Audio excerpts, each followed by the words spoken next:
and she picked up that song that is about a mountain. So she taught it to us, and it became kind of our togetherness song. And it's very easy song. It goes like that. Stand up to the power of the mountain. Love is a spring. My body is the fountain I drink. From the center of the sun, my soul, it is the infinite one who feels the beat of the drum, drum, drum. Stand up to the power of the mountain. Love is a spring.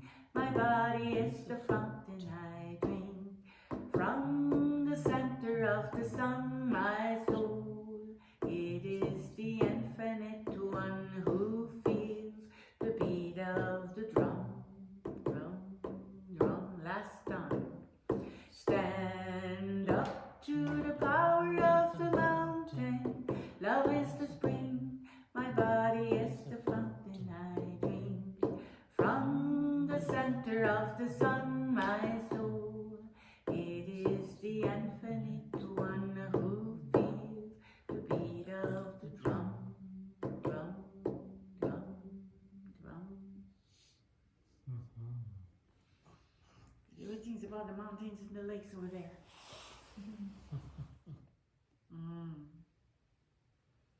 The people over there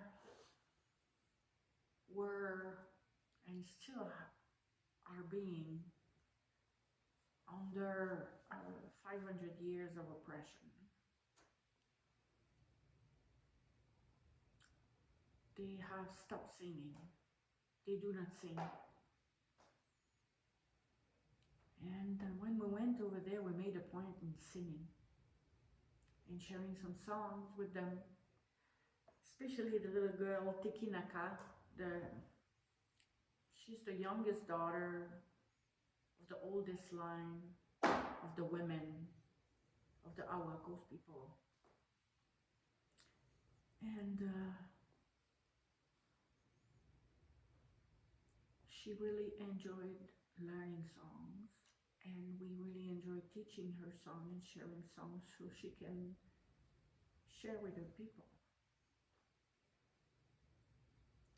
So the one who taught the song is Maria Alba, and Maria Alba, she's from Venezuela, but she lives in Miami now, and she came along, and she had all these beautiful songs. So I learned some songs from some of the people of the group, very meaningful songs. That song I'm gonna sing is in Spanish, and it talks about, I like to sing it at the beginning because it talks about our ancestors, and we sing a love song, and that they are the eagles that we see in the sky. They are our ancestors singing a love song. So it goes like this, because I want to invite the ancestors to talk through me and to tell me what to share. The times are incredibly potent, as we know. I'm seeing, I go to festivals and to gatherings every once in a while, and I see so many people checking out and with drugs and things like that, and it's such, I can understand the despair, I can understand the chaos,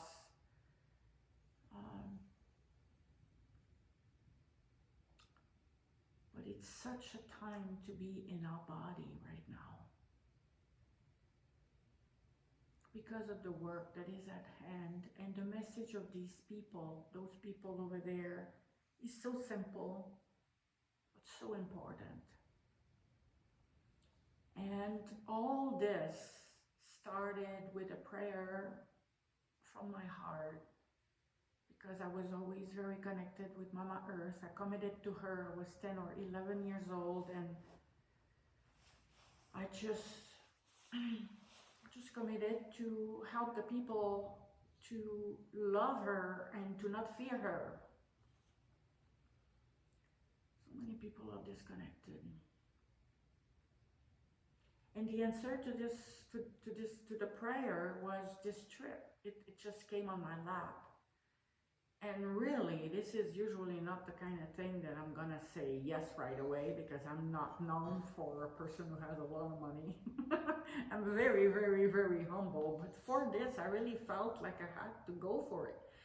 So I did a lot of house cleaning just before going, because I felt like I had to go. It was a call. So I went.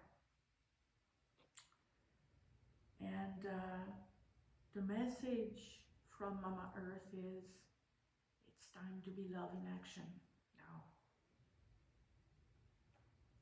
We have talked a lot. We have, if we have done a little bit of homework, we are able to be a little bit clearer. We are making connections. We're learning how to be community people, work together in harmony with everybody's gift that we came with, and weave. And yeah, it's important to be love in action, because my question was, how can I love you deeper? How can I connect with you deeper? And this is the answer that I received. So my message really meets with the message of the people over there, which are saying how imperative it is to focus on defending nature. I remember when I was young, there was that party called the Green Party, and nobody would vote for. I would always in my heart want to vote for it, the environmental party. And now we're coming to this point where this is it. I mean, if Mama Earth is not happy, we cannot be happy. And if she's not healthy, we cannot be healthy. And now we're being presented with a choice, or she's gonna have to take care of herself with her elementals, with her volcanoes, with her tsunamis, with her tornadoes, whatever she does. And she doesn't do it because she wants to hurt us. She's gonna do it to heal herself, to bring herself back into balance. So there's that possibility. And the other possibility is that her children awake and rise up in love and rise up together in full consciousness and remember to love her, because she's a home. And to find again the privilege, to feel honored and privileged to be on planet Earth. So many people want to exit and think that it's this or that and hell or whatever. And when we choose to see the side of the glass that it's half full instead of half empty, we realize how magical this experience can be if we choose to put on these lens. So I'm going to sing this song very simply. Desde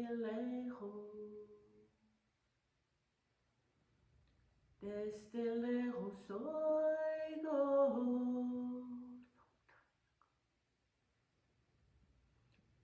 el canto enamorado de un pájaro,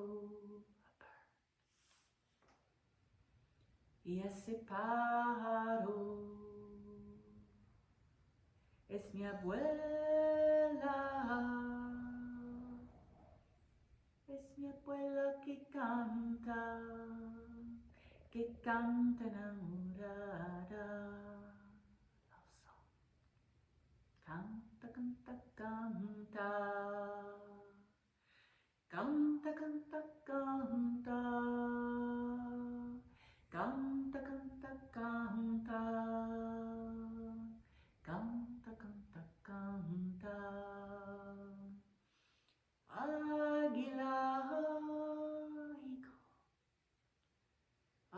Agila, gile. Agila, agila. Agila, gile. Agila. Agila, gile. Agila, agila. Agila, gile.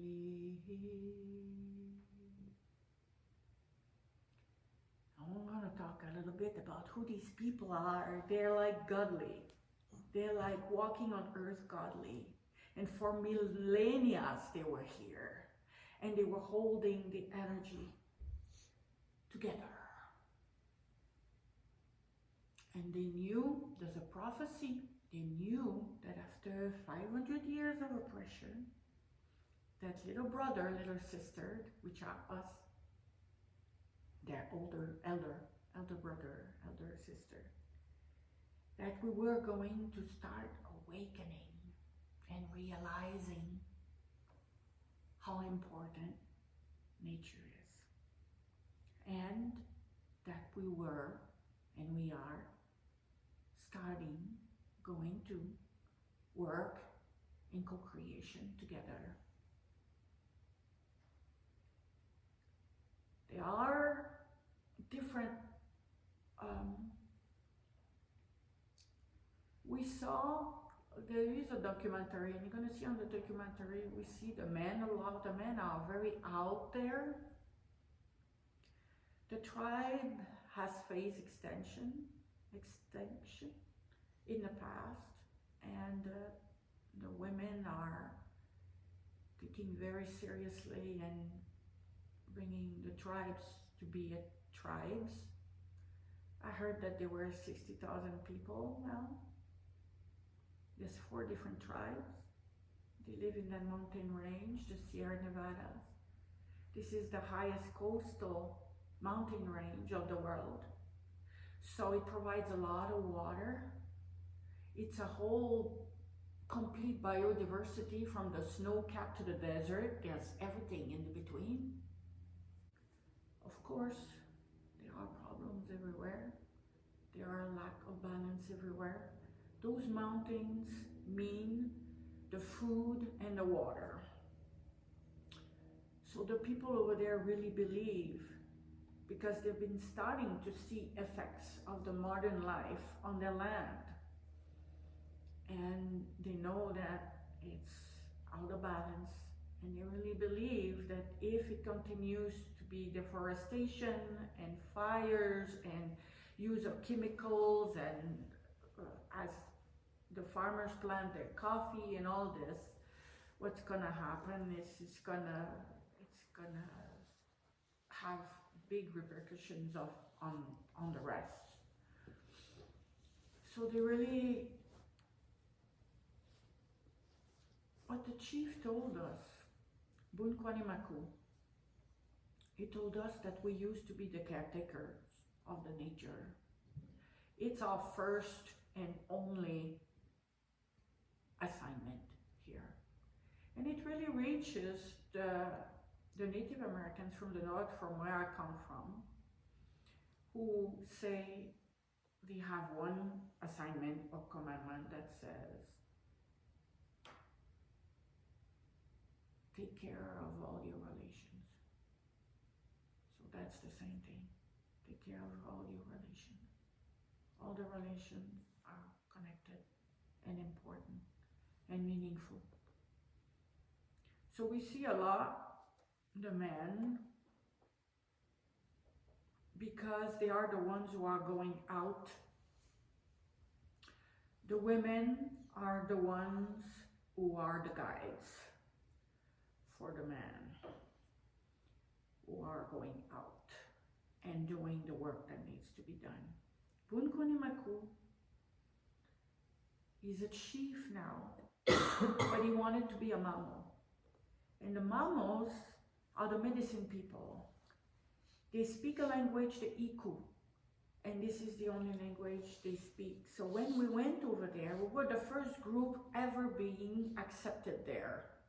to sleep there and to stay there for a while.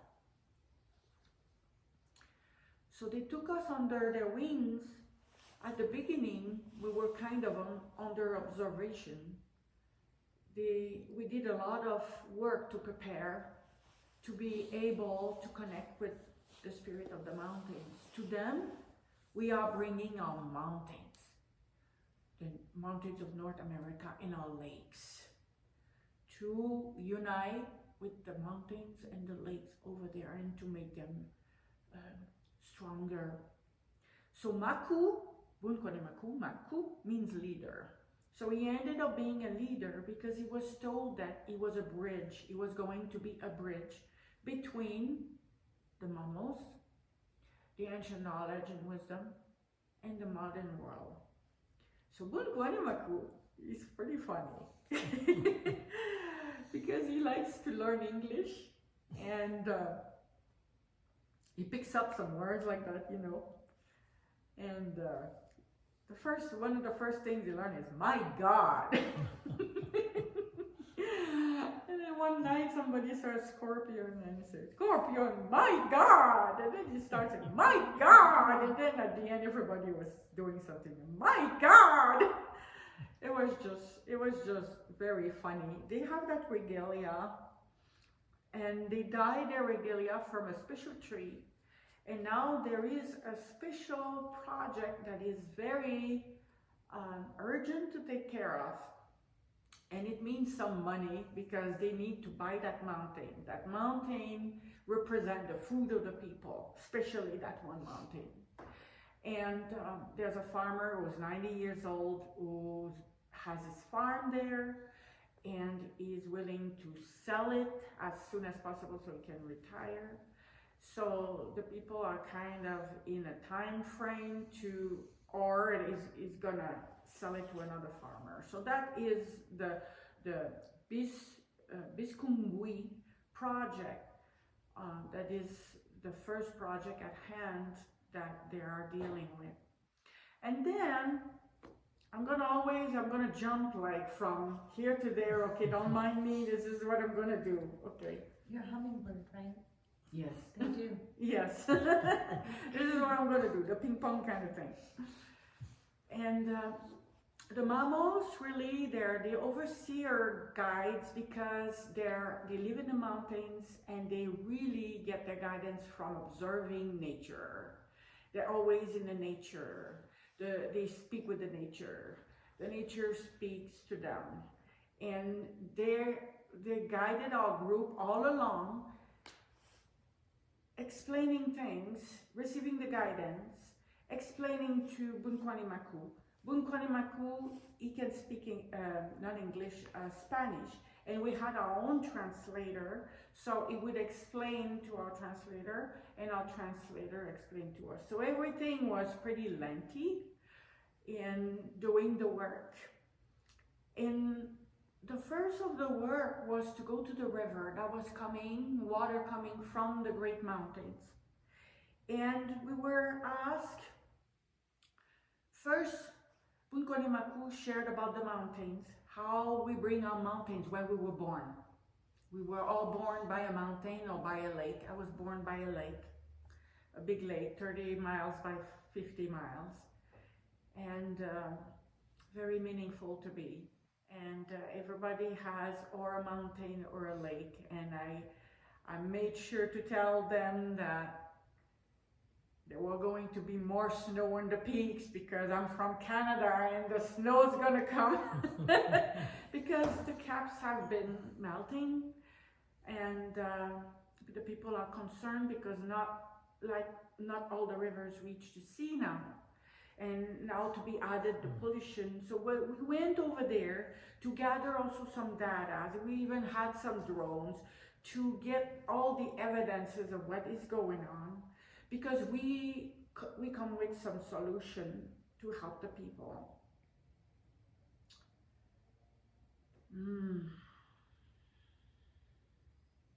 So we started at the river. And we were asked to bathe in the river and to let go.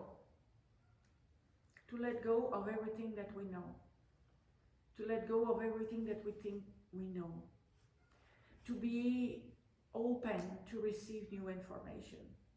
So that was our first work. And then we got out of the water,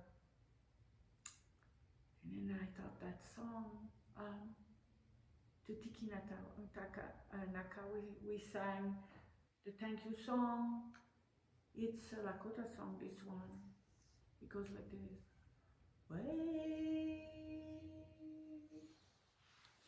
Yakio, Yakio,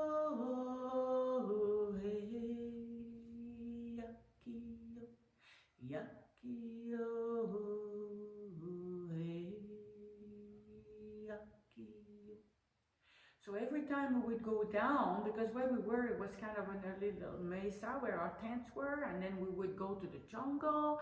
It was just there, like 2 minutes, the jungle, and then we would go down that trail, and there would be a place where we could bathe. They put kind of a little dam, so we could have an accumulation of water. We couldn't bathe in the water, but we could get with a coconut shell some water to put in a tub, and we would bathe ourselves and sing this song. And then they work with the cottons. Now I was able to find some cotton, and at the Dollar Tree in the craft section. I was in the Quartzsite area. They grow cotton there, and at Eden Hot Spring area they also grow cotton. First time I've ever seen it. But when I went to Quartzsite, I wasn't inspired yet into sharing this way of doing that they have. But then I asked a friend, and she was the one telling me about this. So now I have the cotton, and at some point along the way, a little bit toward the end, we're gonna get to do the work. What we do, we hold the cotton. To them, the cotton is very magical, a special connection with the cosmos. Of course, they explain a lot of things. I cannot say all the details because I don't know it enough. I didn't hear it enough.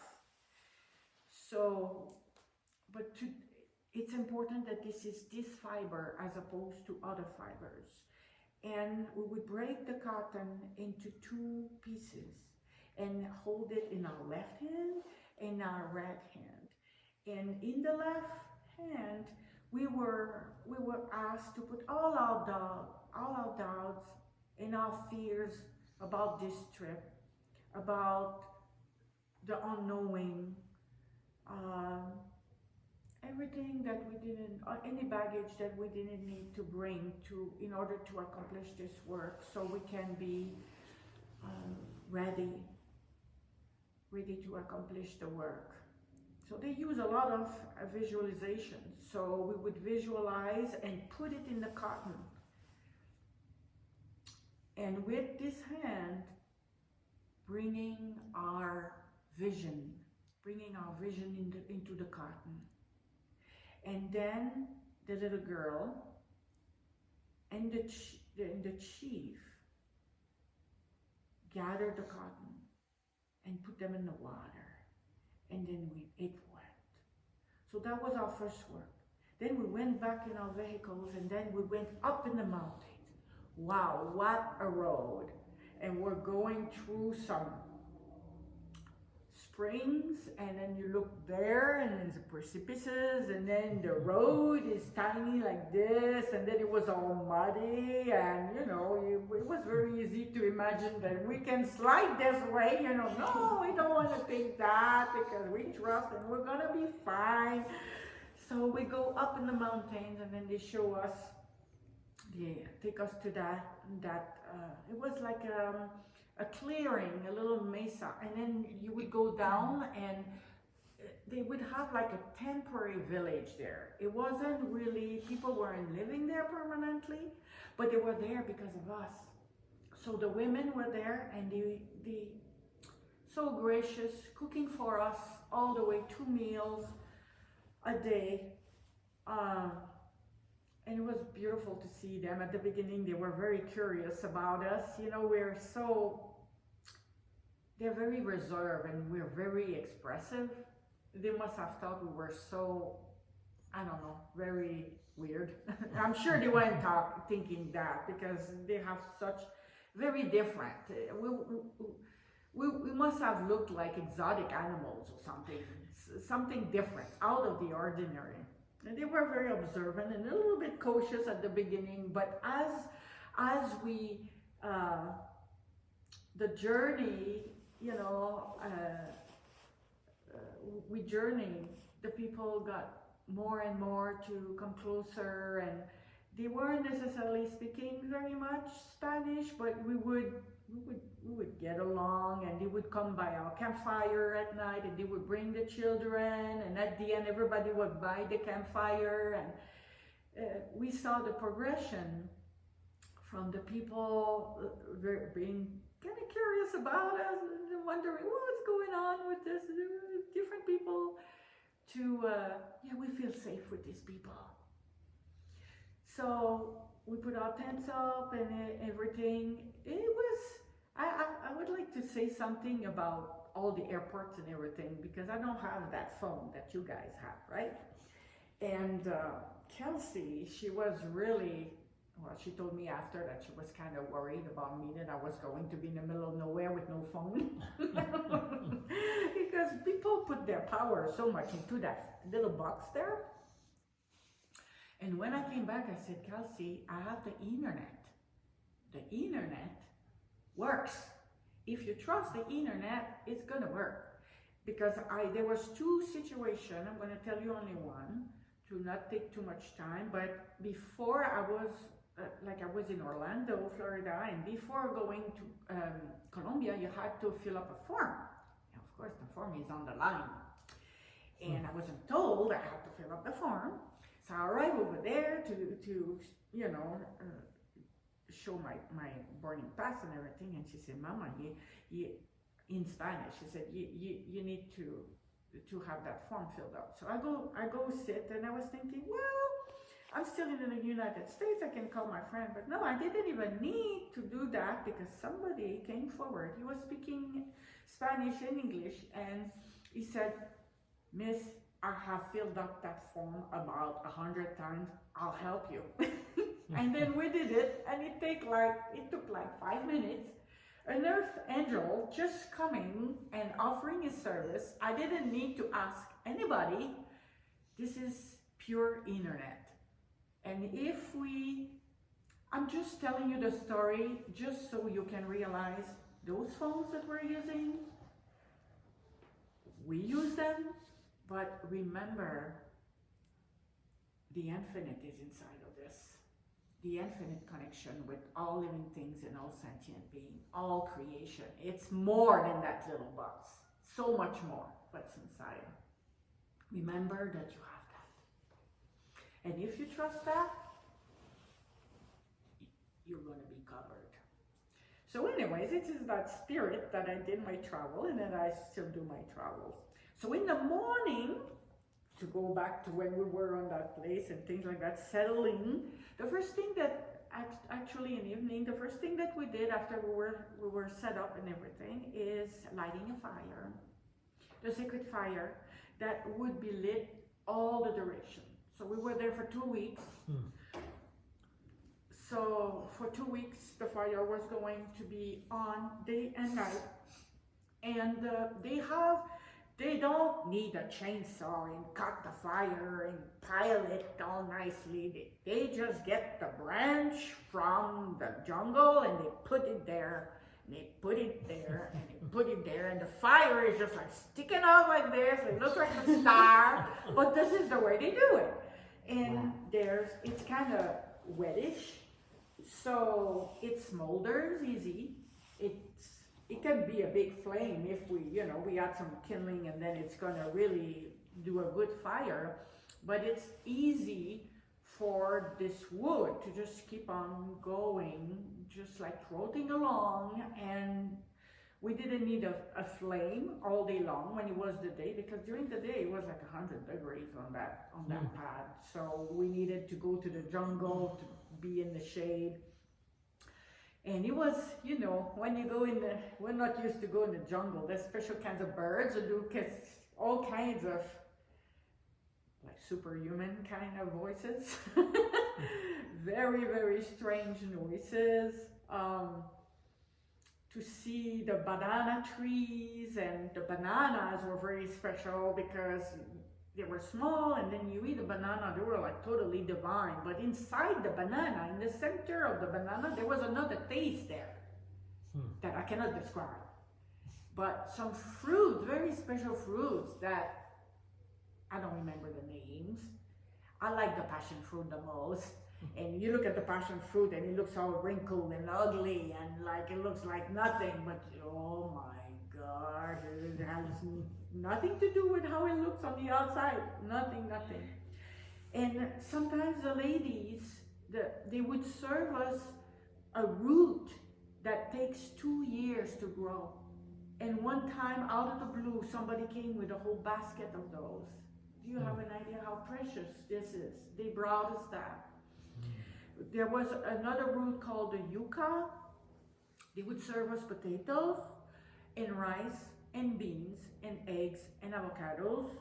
The fruits were there. We would purchase the fruits for between the meals whenever we wanted to have some fruits.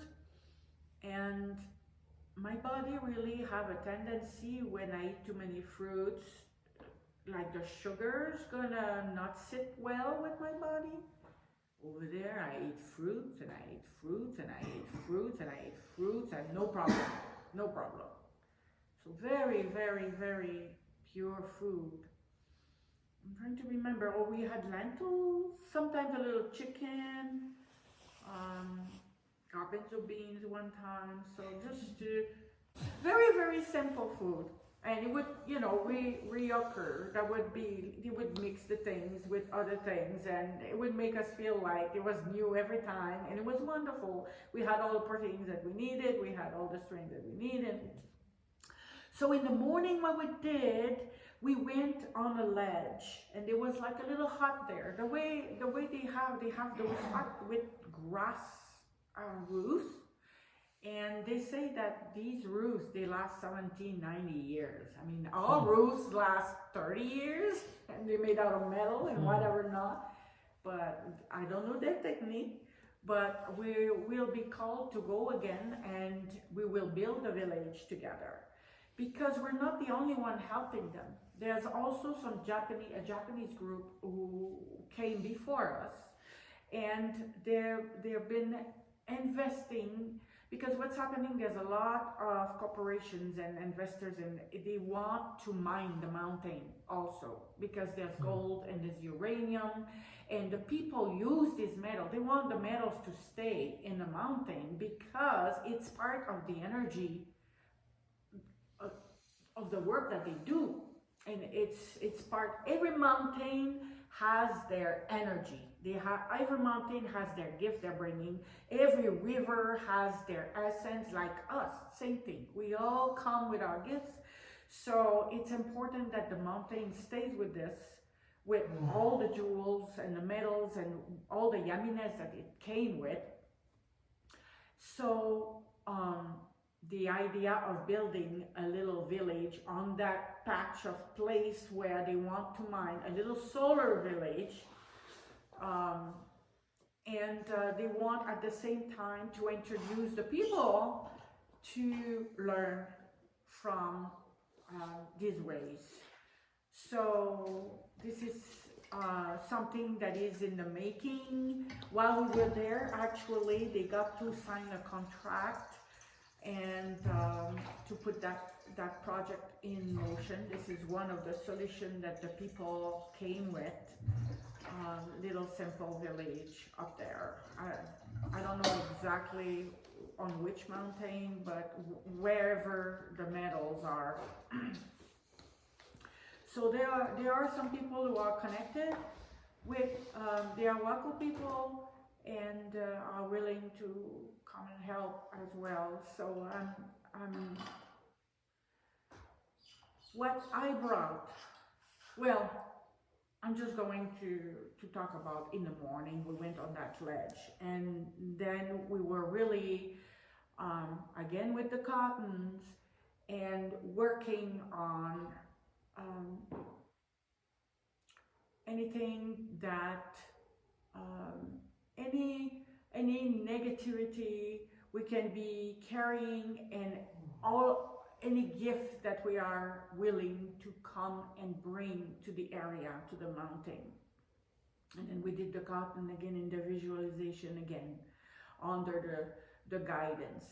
And then the weekend after that, we really went in the jungle. And we learned something very special, because the chief, never holding back, in always explaining us, answering our questions, so patient with us, and sharing wisdom, so much wisdom. And he explained us at some point, because some people, you know, it comes, people see a scorpion and then they freak out, da, da, da, da, da, da. And the chief said, you people, you came here to support us defend the nature. You came here to support, and you are allies to what is going on here. You are allies to the mountain. You are allies to this land. The scorpion and the snake and the spiders, they're protecting you. They will not hurt you. And then from hearing all the details of it and this wisdom, we started to actually walk with our barefooted in the jungle and hike with our barefooted in the jungle, till we felt totally trusting. And we did that as a group, and it was a beautiful healing, to go from being in fear of all the little creatures to trust that the creatures had our back. So we learned that in the jungle. And at some point, there's some of us who went to that Bisgunkwi mountain, where there was a lot of devastation there. There's only the third of the mountain that is a jungle still. It got deforested. There used to be a lake there, and the militaries came. You know, we were in the red zone where we were, but we never felt threatened in any ways. We felt safe. We didn't even put any energy to that, but it was a zone where there was politic turbulence, military, drug, all that was somewhere, but we never. It reminded me when I went to Thailand, when the people told me, oh, Hummingbird, there's prostitution there, there's drugs, da, da, da, da, da. But I was not into it. And I was really into connecting with the people and connecting with the Buddhism. So I wasn't aware of anything that the people were putting me on guard or wanting me to be aware of. So that was the same thing over there. We felt totally safe. So there's a part of us who went on that mountain to take pictures, make videos, to witness with their eyes. It was a hike to go over there. I was fasting. I wanted to fast in the jungle. That was my first jungle time. And to me, it was very special and magical to be. It's something, you know, especially for us, we live in the desert. There's so much openness. And I just feel it when I go to Oregon. It's like, oh my gosh, it's almost like claustrophobic, you know, those little roads and all the trees there. And I come from Canada, I come from that kind of area. But in the jungle, you are, it's all there. So it was like, it was intimidating at first to get accustomed. And where we could put our tents, there was no flat areas there. That was just roots. We were sleeping on roots and on rocks and on. It was interesting. And the hummingbird flowers there, the flowers that are called hummingbird flowers, they're actually made out of rubber, kind of. They're like soft. So I took care of the fire with a few other people. because I wanted to hold the energy that way. And I kind of had an idea what people were going to witness over there. I didn't feel I had to go.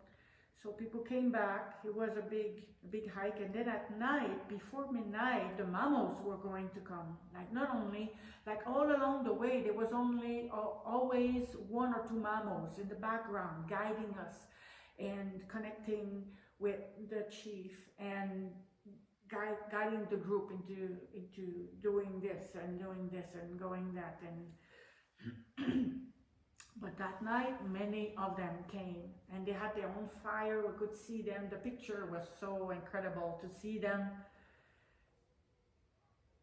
And they don't sleep in tents, you know. They're so connected with the nature and so in trust in the nature, like the children of nature. They just sleep on the ground like this. Incredible, beautiful. Just to be in their presence is very something special that really touched us very, very deep. Imagine these people weren't touched by the modern life or so minimally, still so in connection with the nature. Their eyes so peaceful. They're very calm and amazingly calm. You can feel the wisdom. You can feel the wisdom they've been holding. And they've been holding that to give it back to us. They're in body right now, so they can accomplish that task to give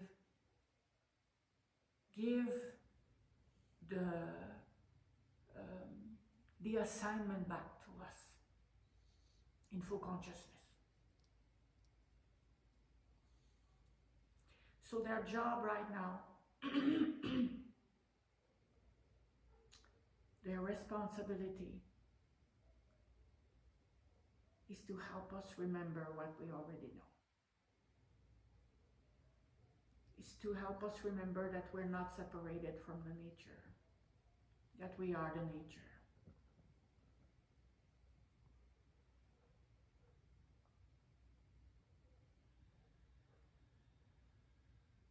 And everything they do, and everything they think, everything they pray, is for the nature. These bags here, the women, they make the bags. It's a spiral. There's all kinds of different energy to it. It's all prayers. All of this is prayer. This water, when we drink it, we hydrate ourselves. We hydrate the rivers. Every time we hydrate ourselves, we hydrate the rivers. Isn't that beautiful to think about that? This is how they are. Constantly, whatever they do it for the whole.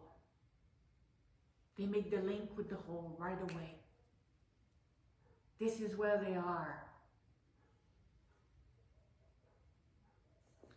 And then the men, they have these gourds. I don't know if you saw some movies or documentaries or something. They have these gourds that they how do we say that? They don't peel them, they scratch it. They carve them. Also prayers for the world. Also prayers for Mama Earth. Also prayers for the nature. It's also prayers for little brother and little sister to away. Because the chief told us, like, they were starting to be a little bit desperate. They were starting to be a little bit hopeless. And then the people started to come a little bit more. Because in that time, people, like isolated people would go and meet the people. Go meet them. And then they would say, we're going to help you. But then they wouldn't help them. So they got to think that our words wanted meaning, what we were saying. And then continue to pray. And then it's starting more to be open, where the people are coming, the people are meaning the words. And I went with Calcifate, and Calcifate and Tiam, they put the sunnation.org together, and they actually support different projects, and they support the Arhuaco project as well. So through them, there's a lot that is being done. The group that we had all kinds of gifts. There were some investors, there were some videographers, there were some people who take pictures, there were some people who had gone to many self-sustainability, sovereignty gatherings. Many of us were van dwellers, because we have the time to do this kind of thing. How many of you were there? We were 14 people, wow, counting the organizers. And 115 added an extra camera person, the one who had the drone, and he's a Colombian, and he really wants to work full-time with Kelsey and Tiam, but right now we can't afford to hire him full-time. But he's a beautiful person, and of course he understands the culture, and he's got so much to bring to the table. And he's the one who went with Tiam on the motorcycle, go back to the mountain with the drone and take some different kinds of pictures to have more of information. Some other works that we did after we came back from the jungle. So we did that cotton work with the mamos, like all of beautiful gifts that we were willing to bring to the mountains, and to make the mountains and the land here over there benefit from who we were and what we are choosing to bring into this world. And then we went down of the mountain, and then after that we went for a big hike to a cave where there were some bats, and that cave represented the food, the nourishment, the abundance, that particular cave there. And by that time we were allowed to go to the village down there. We were, and then the people who were in the village down there cooking for us, gathering wood for us. We were also gathering wood, but they were mainly doing it. And they started the fire with fire stones also, and this is something different, fire stones. If there's something that I would like from that land to use for the sweat lodge, for example, would be firestone. But anyways, to me it was something incredible that a stone could start a fire like that. It was beautiful. I mean, there's a natural way for everything. So then all those people came for the hike, even the little children and the little baby were all hiking together. And then we went to that cave, and there was blackberries here and there, and there was mandarins in the trees, and the people would climb and then make them fall so we could taste them. I mean, they were so thoughtful and so caring for us all the time, and wanting us to taste things, to taste it all, to experience it all. They were beautiful people, beautiful hosts. I have only gratitude for them. So we went to that cave, and all of us, we had the cotton, and all of us, we did that meditation, bringing in abundance, in connection, in monies, in riches, in support, in everything that was needed, and imagining the doors opening and the flow, like flow of the water to flow in the heart of the world in order to repair, to grow the trees again, to educate the farmers, or to buy the farmers' land. Because that area where what's happening is that there is a black line. The black line, an imaginary black line, and now it happens that there's a road who's partially there, but this is the ceremonial ground. It's like Sedona before. Sedona wasn't lived in by the people here, the native. You see the dwellings, they're all in the canyons. The dwellings are not in Sedona. So that area was secret site, was left open for ceremony, for prayer. No war in Sedona. So people call it vortex and everything, but there's also some of that, you know, a lot of prayers in Sedona.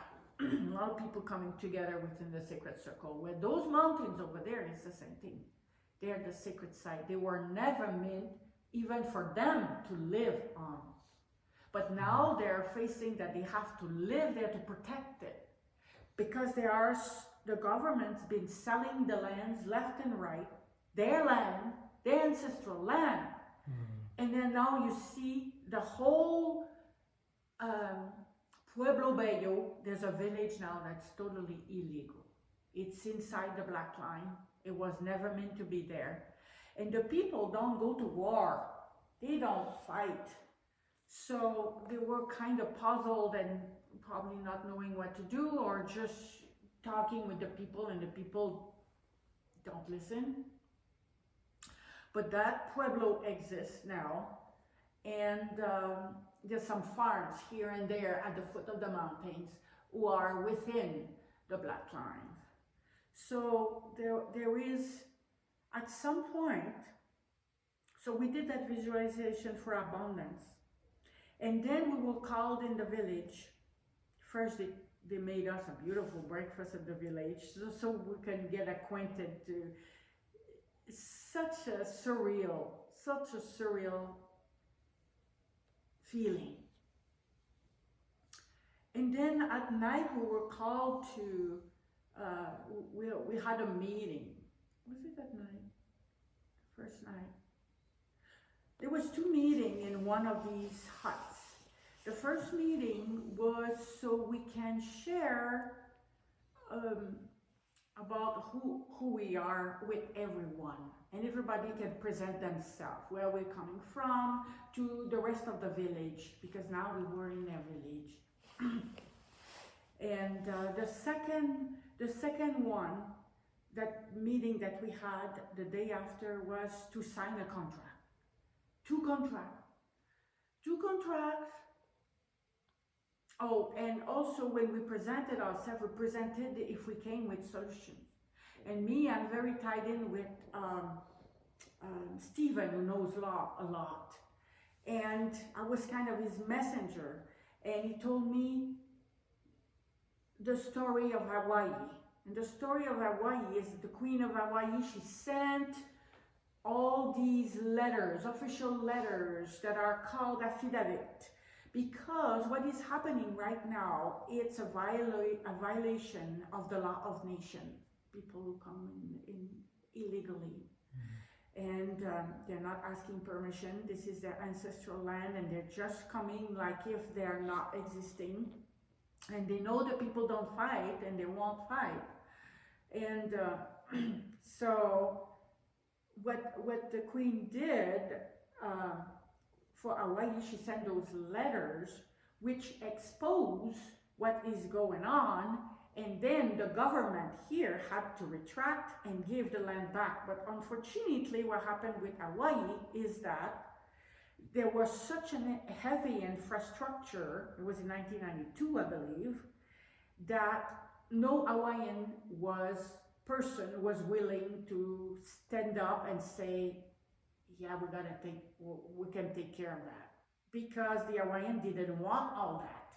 So what's happening in Colombia, there's that village there, but it's at a stage where we can still do something.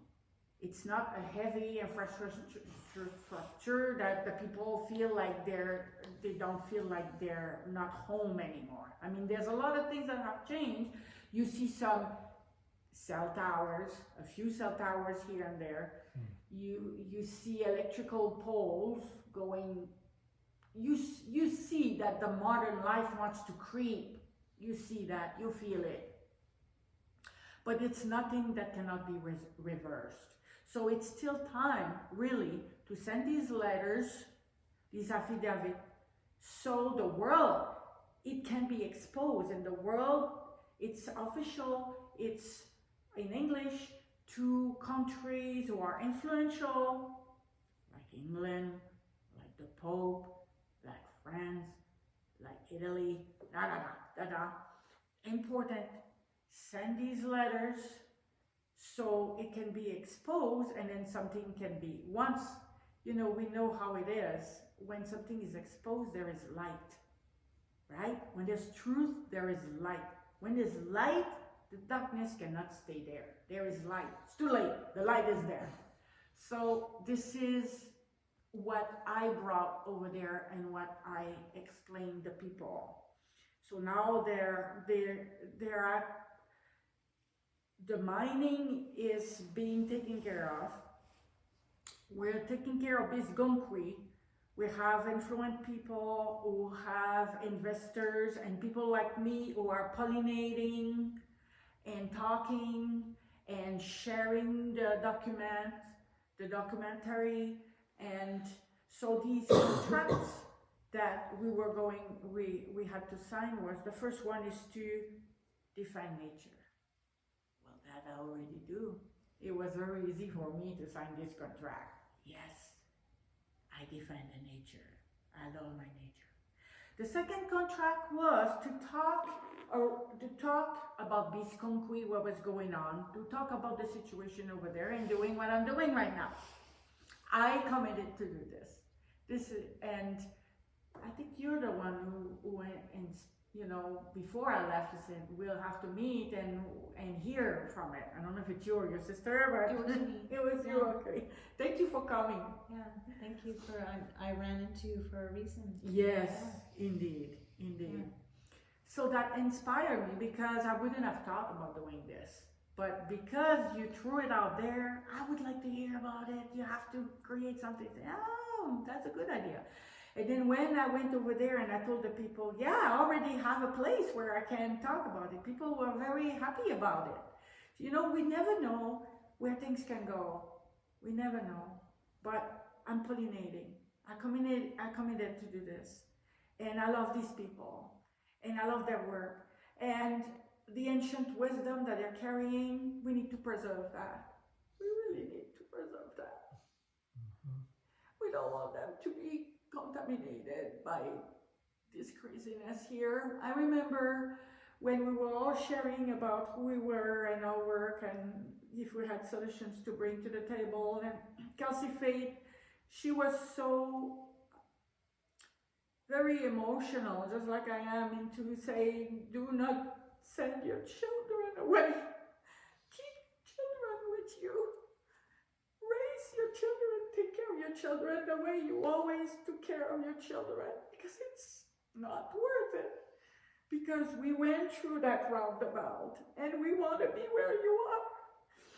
And we go to Mexico and we go to Colombia, and most of the population, they want to be like us.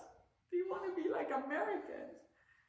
And they don't know the ride that we're going through, and we've been going through to come back to, we want to be connected again. We're so disconnected, we're so far out, we're so confused.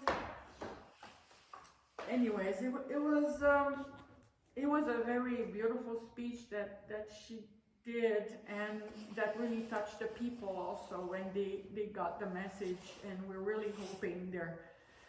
I know that the daughter of the chief, she goes to school in Pueblo Bello, and the reason is that, the mamos, they feel the purpose, and that little girl, Tikinaka, she's another creed. She's another breed. She's not reserved like the people. She can be reserved when she's with her people, but she's very out there.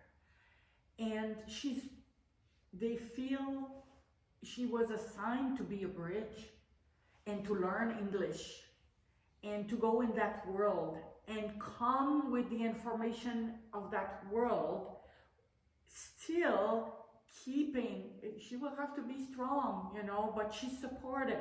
She's supported, and she's connected with us. She's connected with a lot of people who love her, so she's gonna be fine. She's gonna be fine. But it takes some people who understand what the system is about in order to find some solution also. So it seemed to be how she's gonna be dedicated. She's 10 years old right now. So I'm almost done. So I signed the 2 contracts happily and fearlessly. And then the last day we went back on that ledge again, and we shared about our experience, the whole journey, what we got from it, what were the highlights, what touched us the deepest.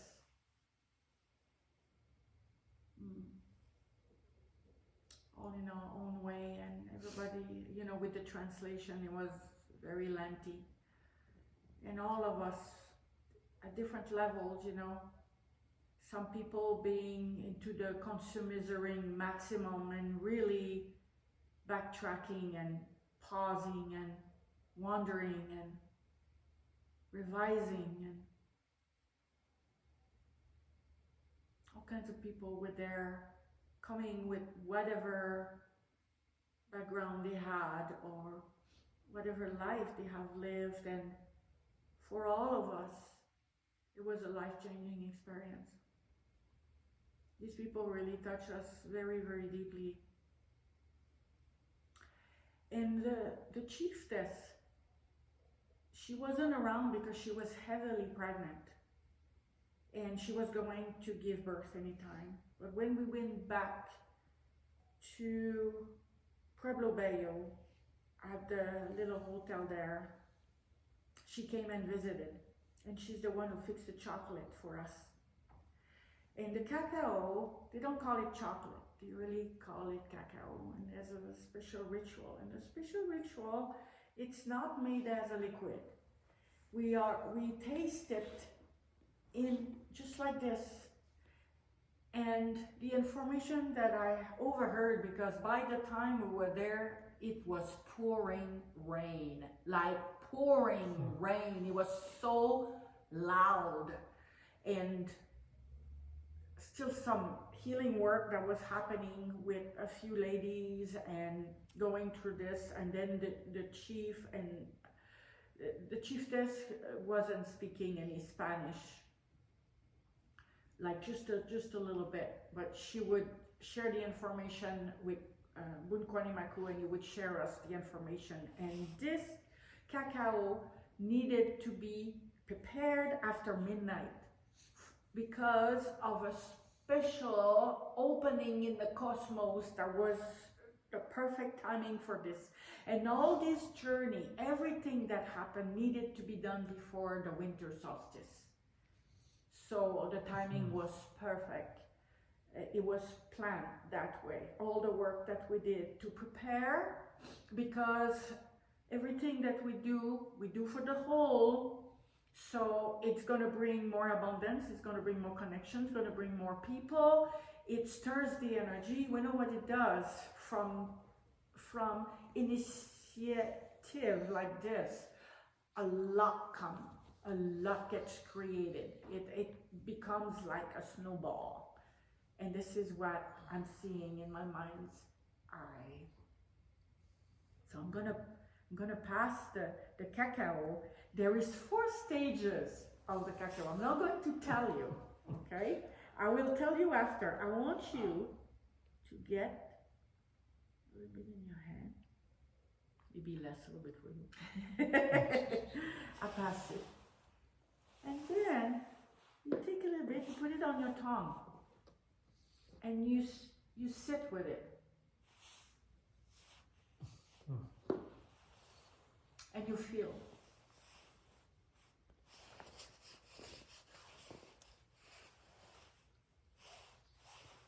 They added only vanilla to it. Right, 1 second. And the cacao comes from the land and the vanilla also.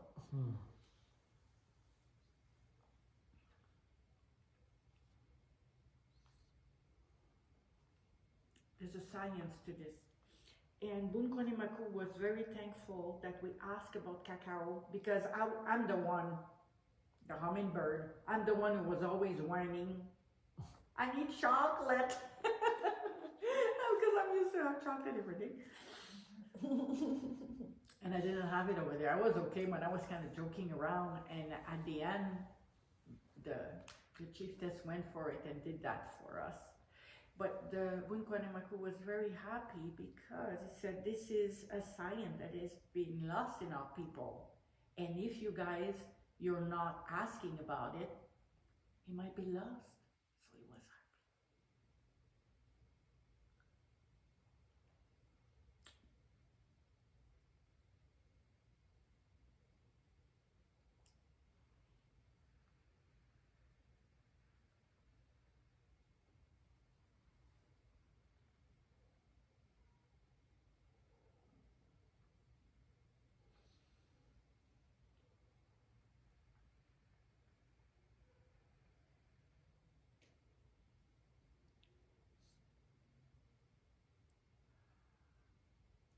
And they never eat cacao in big quantities. Never. It's like to be a tasting, like wine tasting.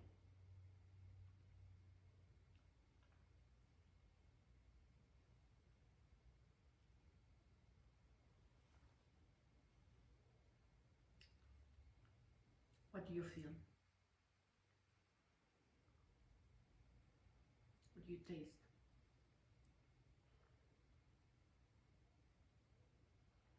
Ooh, strongly bitter.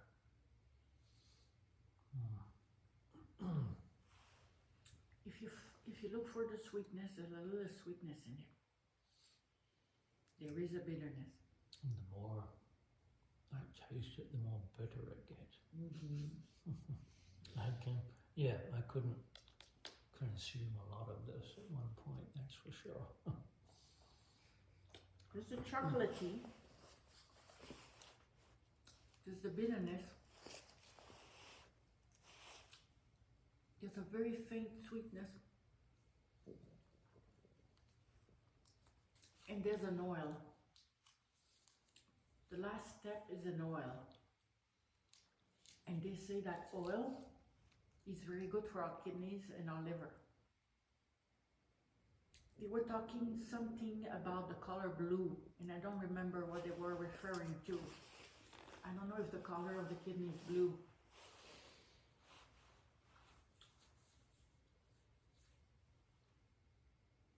Very medicinal. Very good for us.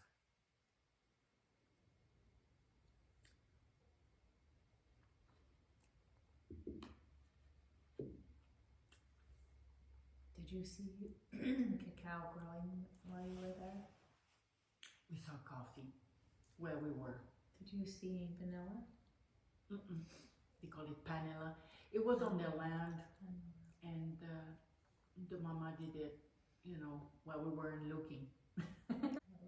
Yeah, I wish I would have seen it. I saw a little pineapple tree, how it looks like. She made it in this format. Looks like a potato or something. Very hard. Oh my gosh. I had to get a knife. Wow.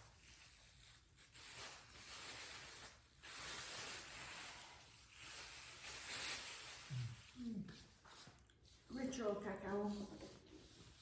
Would like to use the cotton. I would like us to use the cotton. in the same healing way that the people use it. I was so thankful when I was able to find cotton. So I'm going to pass cotton to each of us. So you can separate it into two balls.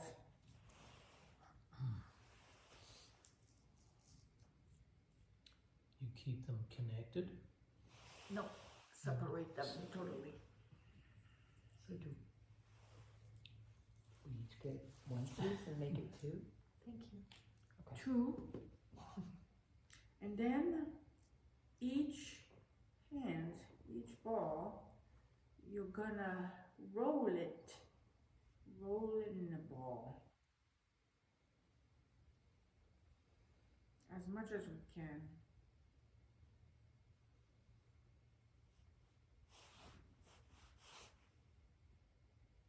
One in the right hand, one in the left hand. Because I think that everything we do together with the heart, it's so much more powerful than one person doing it.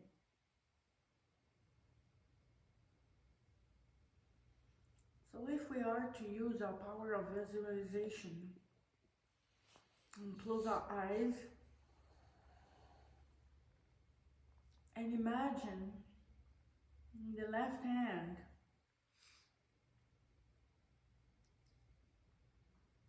all the fears that humanity or that we have that keeps us from defending nature, from focusing on Mama Earth.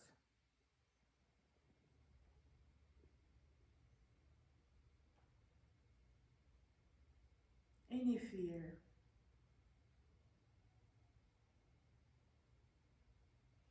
that keeps us from connecting with her. Because really, this is what it is. The more we connect with her, the more we love her, the more we appreciate her. We need to create more opportunities to connect with her. And in the right hand, bringing in all the beautiful gifts that we have, all the beautiful powers that can be unlocked.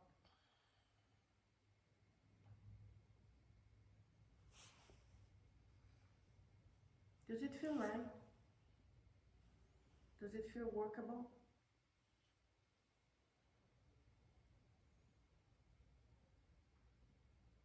And put them in the cotton.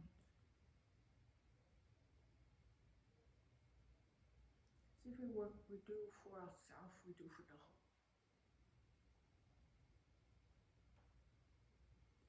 Anything that keeps us from being love in action.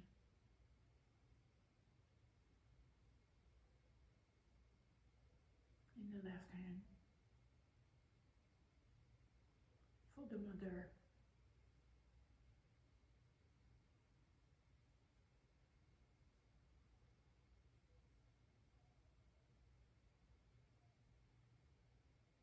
And all the beautiful gifts that we have to give in the right hand.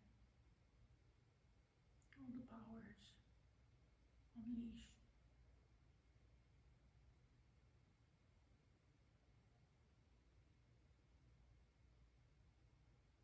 All the help that we can bring.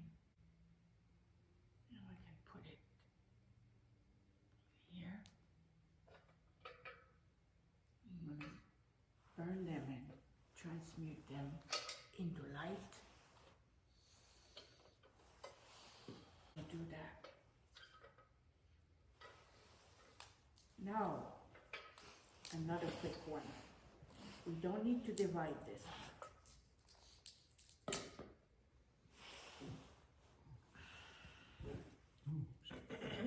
We're gonna visualize people coming together as one. That's a good one. That's a happy one.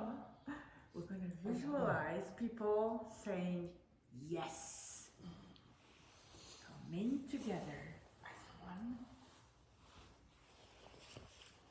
in love, in action.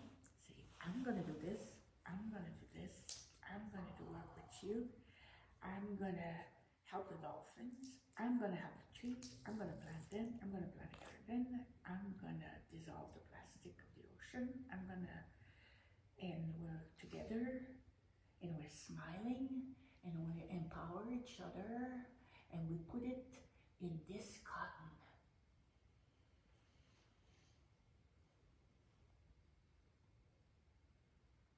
The monies, the means, the connection, the support come in.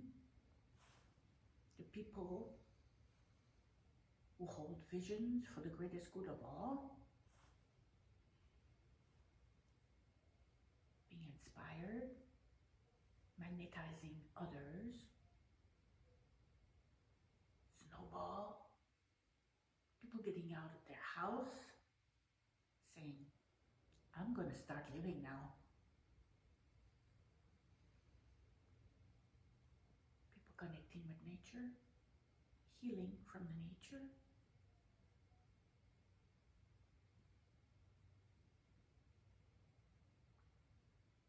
People drinking the water, sparkling water, pure water, praying over the water.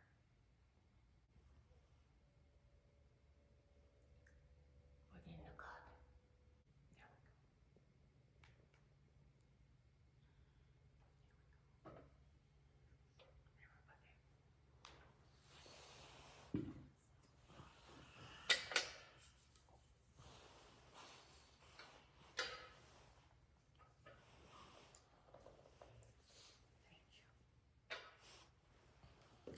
Thank you. Thank you.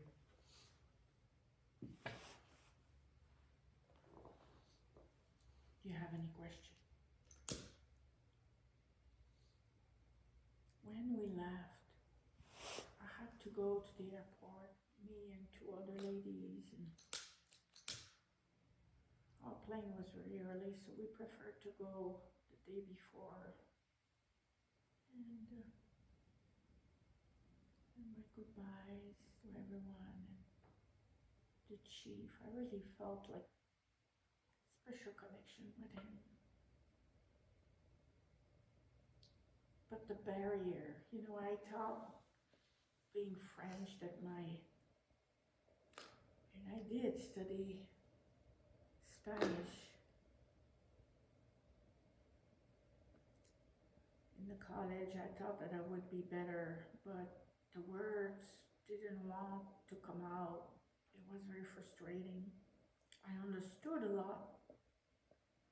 That's the first time I've been.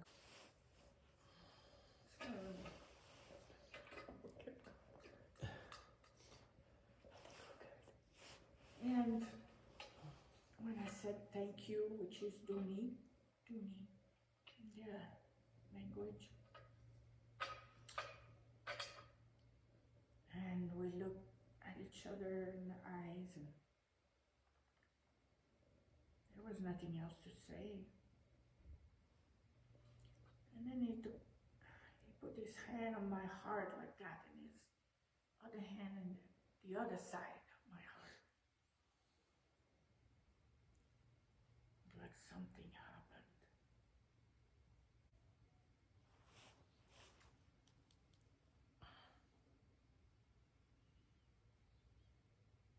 I think I feel complete.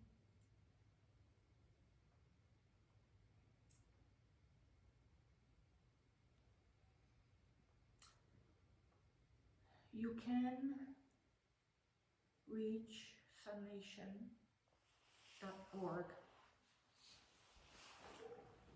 if you know of investors, if you know of people who have money and want to use it in the greatest way ever. Go to sunnation.org. There is a document. Joseph just released the documentary right now. Go check the documentary. There's going to be more details. It's called Journey to the Heart of the World. That's on that website, No. Oh, I don't know if it's there. It's on YouTube. on YouTube. Yeah. Journey To the heart of the world. of the world. Should have a viewing here. Yeah. Yeah. Just, Yeah, I actually, I didn't know how long I wanted, but yeah, we could definitely have a viewing. And if we can also, we have pictures also, we have a whole album. Oh yeah, Pictures are fun, you yeah, know, that would be great. the whole different perspectives. And there's another thing that I would like to do with the cotton, because I want to work with the cottons like they do. I think it's a good tangible thing to have it in our hands. It helps with the visualization and send it to something concrete, something physical. And I shared over there how, you know, the money isn't surrounded with happiness in this country. Our money's not happy. And our relationship with money is not that happy. And there's a lot of trickery around it. And there's a reason for it, is because it started with the intention to enslave humanity, the money, in Egypt. It's like a curse. It's been on the money, and that we can undo that. And I've been wanting to do that for a long time, but with a group, with people who feel like to do this, and that would really unlock the unhappiness, let go of the happiness and unhappiness, and bring the happiness, and start clean energy, because money is an energy, and we can do a lot of good with the money. But the relationship with the money needs to be good.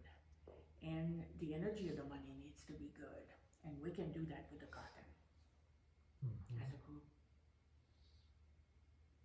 This is what I wanted to do maybe today, but you have to tell the story, So we can maybe wait till we're a bigger group and. I love that. Thank you. Would facilitate bringing the money in the hands of visionaries, people who really have been holding a vision for this planet and this world, and have been feeling a little bit powerless because they have the money's not clean, you know, the whole thing. It's not only about us coming from the lack or this and that. There's also that component of it wasn't created with an intention of equality for all.